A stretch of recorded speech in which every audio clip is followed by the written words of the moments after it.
Hello everyone. So in this video we are going to start with the very first unit of biochemistry B Form second semester, that is biomolecule. What are biomolecules? Generally biomolecule are building blocks of life. Biomolecules क्या होते हैं? Building block होते हैं life के. You can say हमारी जो body है वो बहुत सारे बायोमॉलिक्यूल से मिलके बनी हुई है. ओके, हमारी बॉडी को एनर्जी की ज़रूरत होती है, हमारी बॉडी को इम्यूनिटी की ज़रूरत होती है. तो ये सब चीज़ें हमें कहाँ से मिलती है? ये सब चीज़ें हमें बायोमॉलिक्यूल्स प्रोवाइड करते हैं. ओके, एक सेल से दूसरे सेल में इंफॉर्मेशन ट्रांसफ़र करने के लिए हमें बायोमॉलिक्यूल की ज़रूरत होती है. ठीक है, so biomolecule are building block of life. They perform various functions in our body. Okay, they are molecule that make up the living organism. ये वो मॉलिक्यूल्स हैं जो एक लिविंग ऑर्गेनिज्म को बनाते हैं. जैसे प्लांट्स भी लिविंग थिंग्स हैं. Okay, animals and micro organism. Okay, तो बायोमॉलिक्यूल्स क्या है? बिल्डिंग ब्लॉक ऑफ लाइफ है, जो कि बनाते हैं किसको? लिविंग ऑर्गेनिज्म को. जैसे प्लांट्स है, एनिमल है एंड माइक्रो ऑर्गेनिज्म है. This molecule are essential for structure, function and regulation of cell in our body. ये जो बायोमॉलिक्यूल्स हैं वो एसेंशियल हैं, इम्पॉर्टेंट हैं. किसके लिए? हमारी बॉडी के स्ट्रक्चर के लिए, हमारे सेल के स्ट्रक्चर के लिए, हमारे सेल के फंक्शन करने के लिए, हमारे सेल में जितनी भी एक्टिविटी हो रही है उनको रेगुलेट करने के लिए इनसाइड द बॉडी. ओके, उनके लिए हमें बायोमॉलिक्यूल बहुत ज़्यादा इम्पॉर्टेंट है. Okay, now come to the importance of biomolecule in our body. क्या इंपॉर्टेंस है बायोमॉलिक्यूल की इन आवर बॉडी में?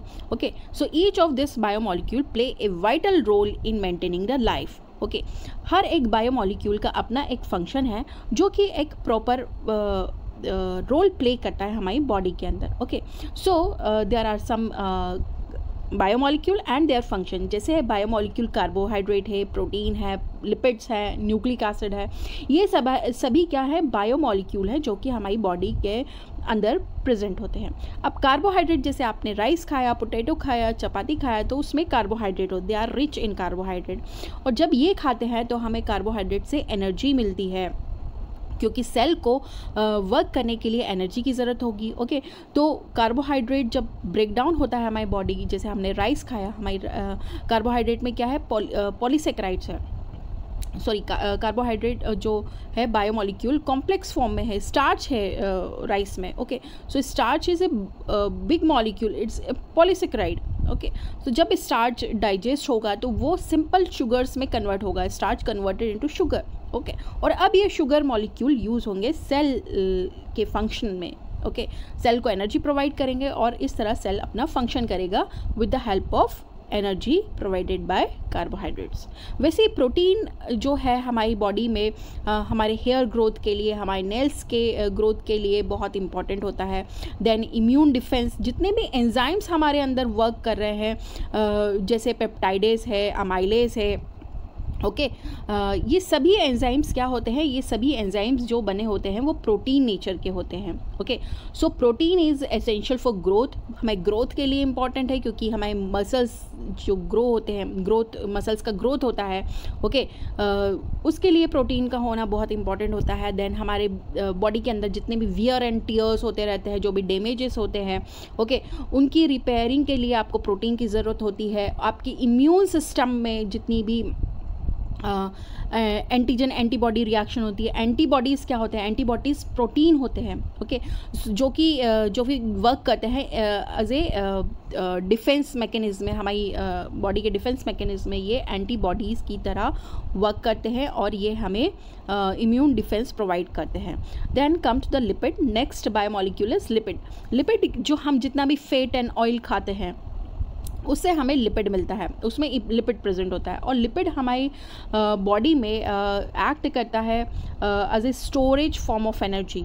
ओके, हेल्प स्टोर एनर्जी, जैसे insulate the body and protect organ. जितनी भी फैटी लेयर्स हमारी बॉडी के आसपास है, जैसे आपके स्टमक एरिया में जो फैटी लेयर है, ओके, देन आपके थाई एरिया में जो फैटी लेयर है, जो भी स्किन के अंदर जो भी फैटी लेयर है वो क्या करता है, हमारी बॉडी को इंसुलेट करके रखता है। इंसुलेट करके रखना मतलब क्या होता है ना, हमें ठंड में बहुत ज़्यादा मतलब हमारी बॉडी का टेम्परेचर जो है वो 37 डिग्री है। ओके, तो चाहे कितनी भी ठंड हो जाए, हमारी जो लिपिड लेयर है बॉडी की, वो हमारी इंटरनल एनर्जी को मेंटेन करके रखता है, हमारे इंटरनल टेम्परेचर को कांस्टेंट बनाए रखता है। ओके, और वैसे ही गर्मियों के दिनों में हमारी बॉडी टेम्परेचर, ऐसा नहीं कि बाहर इन्वायरमेंट का टेम्परेचर हाई है तो हमारी बॉडी का टेम्परेचर भी हाई हो जाएगा, नहीं है, वो एज इट इज़ मेंटेन रहेगा।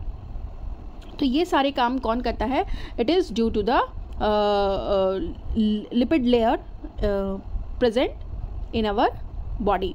ओके, देन हमारे जो ऑर्गन्स हैं उनको भी प्रोटेक्ट करने का काम करते हैं लिपिड्स। लिपिड जो है वो एक लेयर बना लेते हैं हमारे ऑर्गन्स के आसपास। ओके, जैसे हमारा हार्ट है, लीवर है, they are very delicate organs. Okay, कहीं धक्का लग गया, आप गिर गए, तो ऐसा नहीं कि ये ऑर्गन्स डैमेज हो जाएंगे। ओके, तो हमारी बॉडी कुछ अमाउंट ऑफ शॉक एब्जॉर्ब कर लेती है।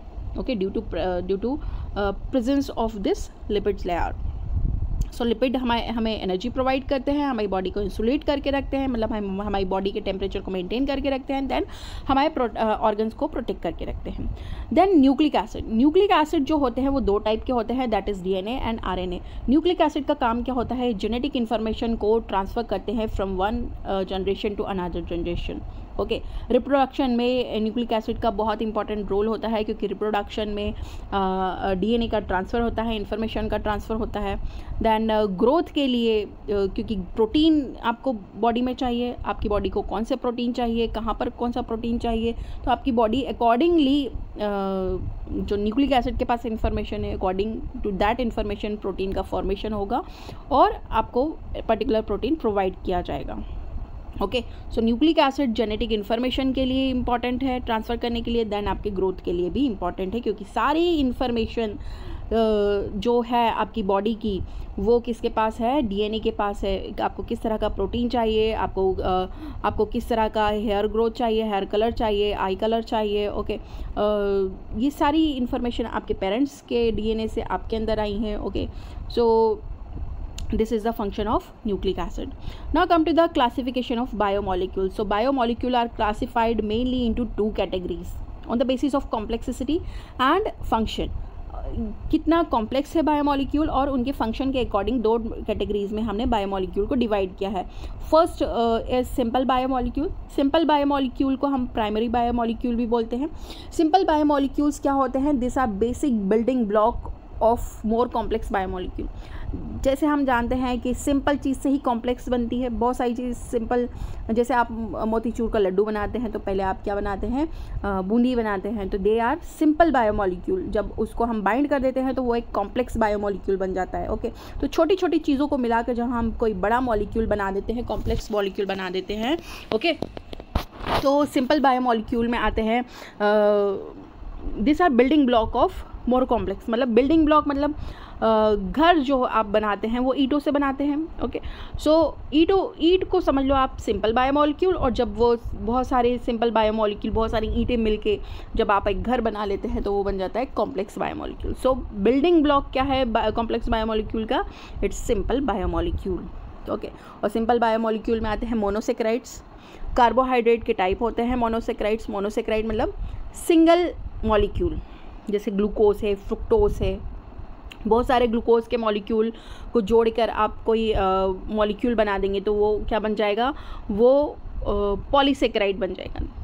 Okay, then amino acid. Amino acid, बहुत सारे अमीनो एसिड मिलके क्या बनाते हैं? प्रोटीन बनाते हैं। Okay, so simple form of biomolecule that is protein का जो सिंपल फॉर्म है वो अमीनो एसिड है।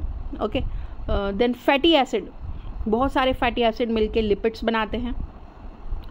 ओके, देन न्यूक्लियोटाइड, बहुत सारे न्यूक्लियोटाइड मिलके न्यूक्लिक एसिड बनाते हैं। Okay, so this are simple biomolecule. Now come to the complex molecule biomolecule. Complex biomolecule को हम सेकेंडरी बायोमोलिक्यूल भी कहते हैं। This are made up of combination of simple biomolecule. Complex biomolecule कब बनते हैं? जब हम बहुत सारे सिंपल बायोमोलिक्यूल को मिला देते हैं, जैसे कार्बोहाइड्रेट हमें कोई बनाना है, कोई पॉलीसेकेराइड हमें बनाना है, कार्बोहाइड्रेट का मॉलिक्यूल बनाना है, ओके, कार्बोहाइड्रेट में हमें पॉलीसेकेराइड बनाना है, तो बहुत सारे मोनोसेकेराइड को ऐड कर दो तो पॉलीसेकेराइड बन जाएगा, ओके। देन जब बहुत सारे अमीनो एसिड को मिला के हम कोई मॉलिक्यूल बनाते हैं तो उसे हम कहते हैं प्रोटीन। देन फैटी एसिड, बहुत सारे फैटी एसिड मॉलिक्यूल को मिलकर जब कोई मॉलिक्यूल बनता है तो उसे हम कहते हैं लिपिड। एंड जब बहुत सारे न्यूक्लियोटाइड, राइबोन्यूक्लियोटाइड मिलके कोई मॉलिक्यूल बनता है तो वो कहलाता है आरएनए। और जब डीऑक्सीराइबोन्यूक्लियोटाइड मिलके कोई मॉलिक्यूल बनाते हैं तो वो बनाते हैं DNA. So this is a short information about the introduction and classification of biomolecule. In next video we will discuss about the carbohydrate, its function, its classification and their examples, okay.